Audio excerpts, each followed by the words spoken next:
जय गुरु जी। शुक्राना गुरु जी। ओम नमः शिवाय। शिव जी सदा सहाय। ओम नमः शिवाय। गुरु जी सदा सहाय। संगत जी आज के पाठ में ना बहुत ज़्यादा डाइविंग ब्लेसिंग मिलने वाले गुरु जी की, बहुत ज़्यादा। क्योंकि संगत जी आपको पता है श्राद्ध शुरू होने वाले हैं और श्राद्धों में हमें किसकी ब्लेसिंग मिलती है? हमारे पितरों की। जो हमारे बड़े बुजुर्ग होते हैं जिनके हम श्राद्ध निकालते हैं, जैसे खाना खीर वगैरह, हम कढ़ाई वगैरह लगाते हैं, पूरियाँ बनाते हैं, तो उनको ताकि वो खाना मिल सके और वो हमें आशीर्वाद दे। क्योंकि ये जो 15 दिन होते हैं ना श्राद्धों के, ये बहुत पवित्र दिन होते हैं। इसमें हमारे पितर हमारे घर में आते हैं और वो खाना खाते हैं और वो ब्लेस करते हैं हमें अच्छे तरीके से।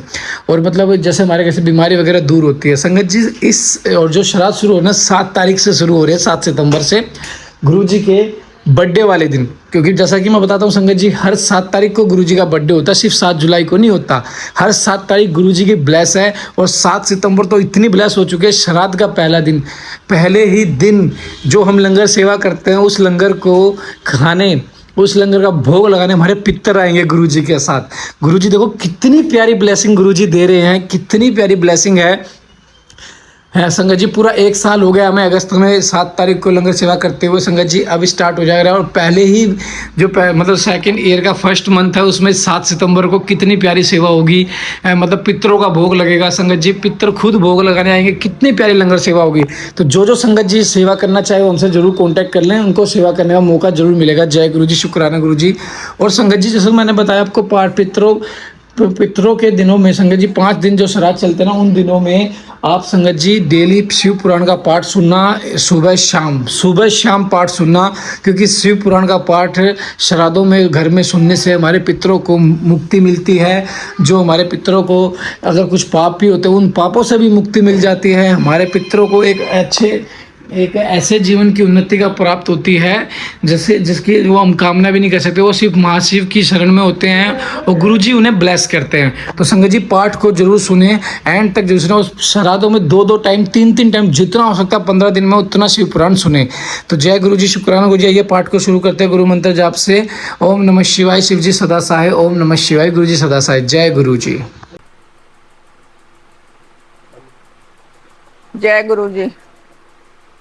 मैना का कोप भवन में प्रवेश और भगवान शिव का हिमवान के पास सप्तऋषियों को भेजना था। हिमवान द्वारा उनका सत्कार सप्तऋषियों था। अरुंधति का और महर्षि वशिष्ठ का मैना और हिमवान को समझाकर पार्वती का विवाह भगवान शिव के साथ करने के लिए कहना।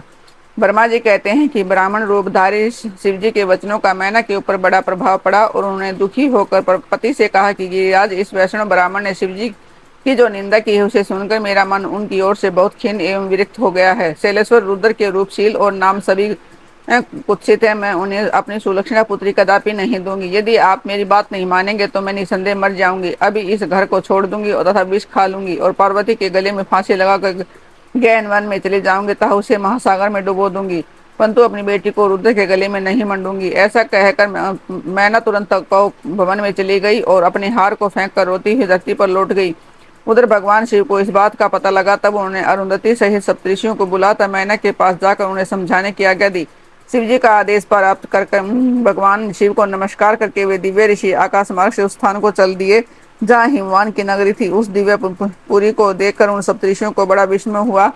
वे हिमाचल पुरी की परस्पर प्रशंसा करते हुए ऐसे सब ऐश्वर्य से बड़े पूरे हिमवान के घर जा पहुंचे। उन सूर्य तुल्य तेजस्वी 7 ऋषियों को दूर से आकाश के रास्ते आते देख हिमवान को बड़ा विस्मय हुआ। वे बोले, ये 7 सूर्य तुल्य तेजस्वी मुनि मेरे पास आ रहे हैं।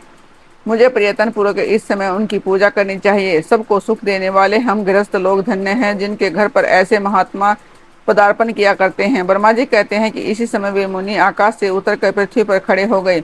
उन्हें सामने देख हिमवान बड़े आदर के साथ आगे बढ़े और हाथ जोड़ मस्तक झुकाकर उन सप्तऋषियों को प्रणाम करने के पश्चात उन्होंने बड़े सम्मान के साथ उन सबकी पूजा की तरह उन्हें आगे करके कहा कि मेरा गृह आश्रम आज धन्य हो गया है। यो कहकर उन्हें बैठने के लिए भक्तिपूर्वक आसन लगा कर दिया। जब वे आसनों पर बैठ गए तब उनकी आज्ञा लेकर हिमवान भी बैठे और वहां ज्योतिर्मय महर्षियों से इस प्रकार बोले। हिमवान ने कहा कि आज मैं धन्य हूँ, कृतज्ञ हूँ, मेरा जीवन सफल हो गया है। मैं लोक में बहुत से तीर्थों की भांति दर्शनीय बन गया, क्योंकि आप जैसे विष्णु रूपी महात्मा मेरे घर पधारे हैं। आप लोग पूर्ण काम हैं, हम तीनों के घर में आपका क्या काम हो सकता है, तथापि मुझ सेवक के योग्य यदि कोई कार्य है तो कृपा पूर्वक उसे अवश्य करें, इसे पूर्ण करने से मेरा जीवन सफल हो जाएगा। ऋषि बोले, शैलराज, भगवान शिव को जगत का पिता कहा गया है और शिव जगन माता मानी गई है, अतः तुम्हें परमात्मा महात्मा शंकर को अपनी कन्या देनी चाहिए। हिमालय, ऐसा करके तुम्हारा जन्म सफल हो जाएगा तथा तुम जगत गुरु के भी गुरु हो जाओगे, इसमें संशय नहीं है। मुनीश्वर सप्तऋषियों का यह वचन सुनकर हिमवान ने दोनों हाथ जोड़ उन्हें प्रणाम करके इस प्रकार कहा। हिमालय बोले, महाभाग सप्तऋषियों, आप लोगों ने जो बात कही है उसे शिव की इच्छा से मैंने पहले ही मान रखा था, किंतु प्रभु इन दिनों एक वैष्णव धर्मी ब्राह्मण ने आकर भगवान शिव के प्रति प्रसन्नतापूर्वक बहुत सी उल्टी बातें बताई हैं। तभी से शिवा की माता का ज्ञान भ्रष्ट हो गया और वे अपनी बेटी का विवाह उस योगी रुद्र के साथ नहीं करना चाहती। ब्राह्मणों, वे बड़ा भारी हट करके मैले कपड़े पहन कपोवन में चली गई और समझाने पर भी नहीं समझ रही है। मैं भी उस वैष्णव ब्राह्मण की बात सुनकर ज्ञान भ्रष्ट हो गया हूँ। आपसे सच कहता हूँ कि भिक्षु रूपधारी महेश्वर को बेटी देने की मेरी भी अब इच्छा नहीं है। ब्रह्मा जी कहते हैं कि नारद मुनियों के बीच में बैठे हुए शैलराज शिव की माया से मोहित हो उपयुक्त बात कहकर चुप हो गए। तब उन सप्त ऋषियों ने शिव की माया की प्रशंसा करके मैना के पास अरुंधति को भेजा। पति की आज्ञा पाकर ज्ञानदायिनी अरुंधति देवी तुरंत उस घर में गई जहाँ मैना और पार्वती थी। जाकर उन्होंने देखा कि मैना शोक से आकुल होकर पृथ्वी पर पड़ी है। तब उन साध्वी देवी ने बड़ी सावधानी के साथ मधुर एवं हितकर बात कही। अरुंधति बोली, साध्वी रानी मैन के, उठो, मैं अरुंधति तुम्हारे घर आई हूँ तथा दयालु सप्तऋषि भी पधारे हैं। अरुंधति का यह खबर सुनकर मैन का शिखर उठ गई और लक्ष्मी जैसी तेजस्वी उन पतिव्रता देवी के चरणों में मस्तक रखकर बोली। मैंने ने कहा कि ओ हम पुनर्जन्मा जीवों को आज किस पुण्य का फल प्राप्त हुआ है कि हमारे घर में जगत श्रेष्ठा ब्रह्मा जी की पुत्र वधु और महर्षि वशिष्ठ की पत्नी पधारी है। देवी, आप किस लिए आई हैं, यह मुझे बताइए। मैं और मेरी पुत्री आपकी दासी के समान है, आप हम पर कृपा कीजिए। मेनका के ऐसा कहने पर साध्वी अरुंधति ने उसको बहुत अच्छी तरह समझाया बुझाया। उन्हें साथ ले वे प्रसन्नतापूर्वक उस स्थान पर आई जहाँ में सप्तऋषि विद्यमान थे। सप्तऋषि गण बात चित में बड़े निपुण थे। उन सब ने भगवान शिव के युगल चरण बिंदों का स्मरण करके शैलराज को समझाना आरंभ किया। ऋषि बोले, शैलेंद्र, हमारा शुभ कारक वचन सुनो। तुम पार्वती का विवाह शिव के साथ कर दो और संहार करता रुद्र के सब सुर को हो जाओ। शंभु सर्वेश्वर है और वे किसी से याचना नहीं करते। स्वयं ब्रह्मा जी ने तारकासुर के विनाश के लिए एक वीर पुत्र उत्पन्न करने के लिए उद्देश्य को लेकर भगवान शिव से यह प्रार्थना की है कि वे विवाह कर ले। भगवान शंकर तो योगियों के शिरोमणि है, विवाह के लिए उत्सुक नहीं है। केवल ब्रह्मा जी की प्रार्थना से ही वे महादेव तुम्हारी कन्या का पानी ग्रहण करेंगे। तुम्हारी पुत्री ने जब तपस्या की थी उस समय उनके सामने उससे विवाह की प्रतिज्ञा कर ली थी। इन्हीं दो कारणों से वे योगीराज से विवाह करेंगे। ऋषियों की यह बात सुनकर हिमालय हंस पड़े और बहुत भयभीत हो विनय पूर्वक बोले। हिमालय ने कहा कि मैं शिव के पास कोई राजोचित श्यामगिरी नहीं देखता हूँ। उनका ना कोई घर है, न ऐश्वर्य है, न कोई सज्जन या बंधु बांधव ही है। मैं अत्यंत निर्लिप्त योगी को अपनी बेटी देना नहीं चाहता। आप लोग वेद विदाता ब्रह्मा जी के पुत्र हैं, अतः आप अपना निश्चित विचार के कहिए। जो पिता काम से, मोह से, भय से तथा लोभ से किसी अयोग्य वर्ग के हाथ में अपनी कन्या दे देता है वह मरने के बाद नरक में जाता है। अतः मैं स्वेच्छा से भगवान शूलपाणि को अपनी कन्या नहीं दूंगा। इसलिए महर्षियों जो उचित विधान हो उसे आप लोग कीजिए। मुनीश्वर नारद हिमाचल के इस वचन को सुनकर बातचीत करने में निपुण महर्षि वशिष्ठ ने उनसे यूं कहा। वशिष्ठ बोले, शैलवश, मेरी बात सुनिए। सर्वथा तुम्हारे लिए हितकारक है, धर्म के अनुकूल सत्यता यह लोक और परलोक में सुखदायक है। शैलराज, लोक तथा वेद में 3 प्रकार के वचन उपलब्ध होते हैं। शास्त्र पुरुष अपनी निर्मल ज्ञान दृष्टि से उन सब प्रकार के वचनों को जानता है। एक तो वह वचन है जो तत्काल सुनने में बहुत सुंदर लगता है परंतु पीछे वह असत्य है एवं अहितकारक सिद्ध होता है। ऐसा वचन बुद्धिमान शत्रु ही करता है, उसे कभी हित नहीं होता। दूसरा वह है जो आरंभ में अच्छा नहीं लगता, उसे सुनकर अप्रसन्नता ही होती है परंतु परिणाम में वह सुख देने वाला होता है। इस तरह का वचन कहकर दयालु धर्मशील बांधव जन की कर्तव्य का बोध कराता है। तीसरी श्रेणी का वचन यह है कि जो सुनते हैं अमृत के समान मीठा लगता है और सब काल में सुख देने वाला होता है। सत्य ही उसका सार होता है, इसलिए वह हितकारक हुआ करता है। ऐसा वचन सबसे श्रेष्ठ और सबके लिए अभिष्ट है। शैलराज, इस तरह नीति शास्त्र में 3 प्रकार के वचन कहे गए हैं। इन तीनों में से तुम्हें कौन सा वचन अभिष्ट है, बताओ, मैं तुम्हारे लिए वैसा ही वचन कहूँगा। भगवान शंकर संपूर्ण देवताओं के स्वामी हैं, उनके पास बाह्य संपत्ति नहीं है। इसका कारण यह है कि उनका चित्त एकमात्र ज्ञान के महासागर में मगन रहता है। जो ज्ञानानंद स्वरूप और सबके ईश्वर हैं, उन्हें लौकिक बाह्य वस्तुओं की क्या इच्छा होगी। गृहस्थ पुरुष राज्य और संपत्ति से सुशोभित होने वाले वर को अपनी पुत्री देता है, क्योंकि किसी दीन दुखी को कन्या देने से पिता कन्याघाती होता है, उसे कन्या के वध का पाप लगता है। कौन जानता है कि भगवान शंकर दुखी हैं, कुबेर जिनके किंकर हैं, जो अपनी भ्रूभंग की लीला मात्र से संसार की सृष्टि और संहार करने में समर्थ है, जिन्हें गुणातीत परमात्मा और प्रकृति से परे परमेश्वर कहा गया है। सृष्टि पालन और संहार करने वाली जिनकी त्रिविध मूर्ति ही ब्रह्मा विष्णु और हर नाम धारण करती है, उन्हें कौन निर्धन अथवा दुखी कह सकता है। ब्रह्मलोक में निवास करने वाले ब्रह्मा, अक्षय सागर में रहने वाले विष्णु और कैलाशवासी हर, ये सब शिव की ही विभूतियां हैं। शिव से प्रकट हुई प्रकृति भी अपने अंश से 3 प्रकार की मूर्तियों को धारण करती है। जगत में लीला शक्ति से प्रेरित हुआ अपनी कला से बहुत सा रूप धारण करती है। समस्त वांग्मय की अधिष्ठात्री देवी वाणी उनके मुख से प्रकट हुई हो और सर्व सम्मत रूप स्वरूपिणी लक्ष्मी वक्ष स्थल से आविर्भूत हुई है। तथा शिवा ने देवताओं के एकत्र हुए तेज से अपने को प्रकट किया था और संपूर्ण दानवों का वध करके देवताओं को स्वरूप की लक्ष्मी प्रदान की थी। से देवी शिवा कल्पांतर में दक्ष पत्नी के उदर से जन्म ले सती नाम से प्रसिद्ध हुई और हर को उन्होंने पति के रूप में प्राप्त किया। दक्ष ने स्वयं ही भगवान शिव को अपनी पुत्री दी थी। सती ने पति की निंदा सुनकर योग बल से अपने शरीर को त्याग दिया था। वे ही कल्याणमयी सती अब तुम्हारे वीर्य और मैना के गर्भ से प्रकट हुई है। शैलराज ये शिवा जन्म जन्म में शिव की ही पत्नी होती है। प्रत्येक कल्प में बुद्धि रूपा दुर्गा ज्ञानियों की श्रेष्ठ माता होती है। ये सदा सिद्ध सिद्धदायिनी और सिद्ध स्वरूपिणी है। भगवान हर चिता भस्म के रूप में सती के अस्थि चूर्ण को ही स्वयं प्रेम पूर्वक अपने अंगों में धारण करते हैं। अतः गिरिराज तुम स्वेच्छा से ही अपनी मंगलमयी कन्या को भगवान हर के हाथ में दे दो। यदि तुम नहीं देते तो वह स्वयं प्रियतम के स्थान में चली जाएगी। देवेश्वर शिव तुम्हारी पुत्री का अनंत कलेश देखकर ब्राह्मण के रूप में उसकी तपस्या के स्थान पर आए थे और इसके साथ विवाह की प्रतिज्ञा करके उसे आश्वासन एवं वर देकर अपने आवास स्थान को लौट गए थे। गिरे पार्वती की प्रार्थना से ही शंभु ने तुम्हारे पास आकर उसके लिए यातना की और तुम दोनों ने शिव सुन भक्ति में मन लगाकर उनकी इस यातना को अस्वीकार कर लिया था। गिरीश्वर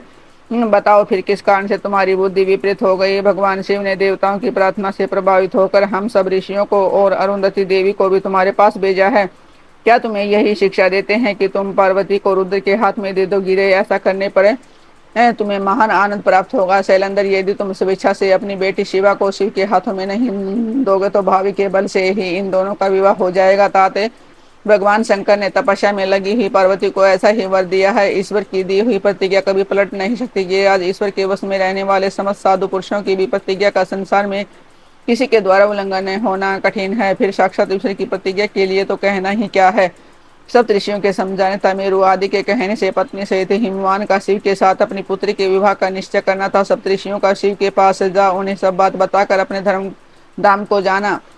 ब्रह्मा जी कहते हैं कि नारद तदंतर वशिष्ठ ने प्राचीन काल में राजा अरण्य के द्वारा अपनी कन्या पद्मा का पीपलाद के साथ विवाह करने की तथा धर्म के वरदान से पीपलाद के तरुणावस्था रूप गुण सदा स्थिर रहने वाले यौवन कुबेर और इंद्र से भी बढ़कर धन ऐश्वर्य भक्ति सिद्धि एवं समता प्राप्त करने की पद्मा के शिथिर यौवन सौभाग्य संपत्ति एवं भर्ता के द्वारा परम गुणवान 10 पुत्रों के प्राप्त करने की कथा सुनाकर कहा, शैलेंद्र तुम मेरे कथन के सार्थता को समझकर अपनी पुत्री पार्वती का हाथ महादेव जी के हाथ में दे दो और मैना सहित तुम्हारे मन में जो क्रोध है उसे त्याग दो। आज से 1 सप्ताह व्यतीत होने पर अत्यंत शुभ और दुर्लभ मुहूर्त आने वाला है।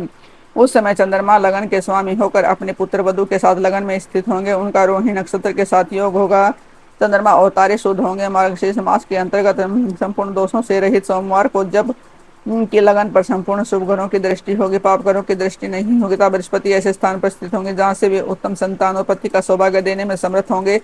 ऐसे मुहूर्त में तुम अपनी कन्या मूल प्रकृति ईश्वरी जगदम्बा पार्वती को जगत पिता भगवान शिव के हाथ में देकर कृतार्थ हो जाओ। ऐसा कर ज्ञान शिरोमणि मुनिवर न विशिष्ट नाना प्रकार की लीला करने वाले भगवान शिव का स्मरण करके चुप हो गए। वशिष्ठ जी की बातें सुनकर सेवकों और पत्नी सहित गिरिराज हिमालय बड़े विस्मित हुए। दूसरे पर्वतों से बोले, हिमालय ने कहा, गिरिराज मेरु ऐसे ही है, गंधमादन मंदराचल मैनाक और विंध्याचल आदि पर्वतेश्वर आप सब लोग मेरी बात सुने। वशिष्ठ जी ऐसी बात कह रहे हैं कि अब मुझे क्या करना चाहिए, इस बात का विचार करना है। आप लोग अपने मन से सब बातों का निर्णय करके जैसा ठीक है समझे वैसा करें। हिमाचल की यह बात सुनकर सुमेरु आदि पर्वत भली भांति निर्णय करके उन्हें प्रसन्नता पूर्वक बोले। पर्वतों ने कहा कि माँ बाग इस समय विचार करने से क्या लाभ है। जैसा ऋषि लोग कहते हैं उनके अनुसार ही कार्य करना चाहिए। वास्तव में वह कन्या देवताओं का कार्य सिद्ध करने के लिए ही उत्पन्न हुई है। इसने शिव के लिए अवतार लिया है, इसलिए शिव को ही दी जानी चाहिए। यदि उसने रुद्रदेव की आराधना की है तो रुद्र ने आकर इसके साथ वार्तालाप किया है तो इसका विवाह उन्हीं के साथ होना चाहिए। ब्रह्मा जी कहते हैं कि नारद उन मेरु आदि पर्वतों की यह बात सुनकर हिमाचल बड़े प्रसन्न हुए और गिरिजा की मन ही मन हंसने लगे। अरुंधति ने भी अनेक कारण बताकर नाना प्रकार की बातें सुनाकर और विविध प्रकार के इतिहासों का वर्णन करके मैना आदि को समझाया। तब सैलव पत्नी मैन का सब कुछ समझ गई और प्रसन्नचित हो उन्होंने मुनियों को, अरुंधति जी को और हिमाचल को भी भोजन कराकर स्वयं भोजन किया। तदंतर ज्ञानी गिरिश्रेष्ठ हिमाचल ने मुनियों की भली भांति सेवा की। उनका मन प्रसन्न और सारा भ्रम दूर हो गया था। उन्होंने हाथ जोड़ प्रसन्नता पूर्वक उन महर्षियों से कहा। हिमालय बोले, महाभाग सप्तऋषि, आप लोग मेरी बात सुने, मेरा सारा संदेह दूर हो गया। मैंने शिव पार्वती के चरित्र सुन लिए। अब मेरा शरीर, मेरी पत्नी मैना, मेरी पुत्र पुत्री, निधि सिद्धिता, अन्य सारी वस्तुएं भगवान शिव की हैं, दूसरे किसी की नहीं। ब्रह्मा जी कहते हैं कि नाद ऐसा कहकर हिमाचल ने अपनी पुत्री की ओर आदरपूर्वक देखा और उसे वस्त्राभूषणों से विभूषित करके ऋषियों की गोद में बिठा दिया। तत्पश्चात वे शैलराज पुनः प्रसन्न हो उन ऋषियों से बोले, यह भगवान रुद्र का भाग है, इसे मैं उन्हीं को दूंगा, ऐसा निश्चय कर लिया। ऋषि बोले, गिरिराज भगवान शंकर तुम्हारे याचक हैं, तुम स्वयं उनके दाता हो और पार्वती देवी भिक्षा है, इसे उत्तम और क्या हो सकता है। हिमाचल, तुम समस्त पर्वतों के राजा सबसे श्रेष्ठ और धन्य हो, अतः तुम्हारे शिखरों की सामान्य गति है, तुम्हारे सभी शिखर सामान्य रूप से पवित्र एवं श्रेष्ठ हैं। ब्रह्मा जी कहते हैं कि नाद ऐसा कहकर निर्मल अंतकरण वाले उन मुनियों ने गिरिराज कुमारी पार्वती को हाथ से छूकर आशीर्वाद देते हुए कहा कि शिवे, तुम भगवान शंकर के लिए सुखदायिनी हो, तुम्हारा कल्याण होगा। जैसे शुक्ल पक्ष में चंद्रमा बढ़ते हैं उसी प्रकार तुम्हारे गुणों की वृद्धि हो। ऐसा कहकर सब मुनियों ने गिरिराज को प्रसन्नता पूर्वक फल फूल दे विवाह के पक्के होने का दृढ़ विश्वास कर लिया। उस समय परम सती सुमुखी अरुंधति ने प्रसन्नता पूर्वक भगवान शिव के गुणों का बखान करके मैना को लुभा लिया। तदंतर गिरिराज हिमवान ने परम उत्तम मांगलिक लोकाचार का आश्रय ले हल्दी और कुमकुम से अपनी दाढ़ी मूछ का मार्जन किया। तत्पश्चात चौथे दिन उत्तम लगन का निश्चय करके परस्पर संतोष देवे सप्तऋषि भगवान शिव के पास चले गए। वहां जाकर शिव को नमस्कार और विविध श्रुतियों से उनका सत्वन करके वे वशिष्ठ आदि सभी मुनि परमेश्वर शिव से बोले कि ऋषि ने कहा कि देव देव महादेव परमेश्वर महाप्रभु, आप प्रेम पूर्वक हमारी बात सुने। आपके इन सेवकों ने जो कार्य किया है उसे जान ले। महेश्वर, हमें नाना प्रकार से सुंदर वचन और इतिहास सुनाकर गिरिराज और मैना को समझा दिया है। गिरिराज ने आपके लिए पार्वती का वाग्दान कर दिया है, अब इसमें कोई ननु नच नहीं है। अब आप अपने पार्षदों तथा देवताओं के साथ उनके यहाँ विवाह के लिए जाइए। महादेव प्रभु अब शीघ्र हिमाचल के घर पधारिए और वेदोक्त रीति के अनुसार पार्वती का अपने लिए पानी ग्रहण कीजिए। सप्तऋषियों का वचन सुनकर लोकाचारण लोकचार प्राणायण महेश्वर प्रसन्नचित हो हंसते हुए इस प्रकार बोले। महेश्वर ने कहा कि महाभाग सप्तऋषियों विवाह का तो मैंने कभी देखा हो न ही सुना है। हाँ, तुम लोगों ने पहले जैसे देखा है उसके अनुसार विवाह की विशेष विधियों का वर्णन करो। महेश्वर के इस अलौकिक शुभ वचन को सुनकर वे ऋषि हंसते हुए देवादिदेव भगवान सदाशिव से बोले। ऋषि ने कहा कि प्रभु, आप पहले तो भगवान विष्णु को विशेषतः उनके पार्षदों सहित शीघ्र बुला लें, फिर पुत्रों सहित ब्रह्मा जी को, देवराज इंद्र को और समस्त ऋषियों को, यक्ष गंधर्व किन्नर सिद्ध विद्याधर और अप्सराओं को प्रसन्नतापूर्वक आमंत्रित करें। इनको तथा अन्य सब लोगों को यहाँ सादर बुलवा लें, वे सब मिलकर आपके कार्य का साधन कर लेंगे, इसमें संशय नहीं है। ब्रह्मा जी कहते हैं कि नाद ऐसा कहकर वे सातों ऋषि उनकी आज्ञा ले भगवान शंकर की स्थिति का वर्णन करते हुए वहां से प्रसन्नतापूर्वक अपने धाम को चले गए।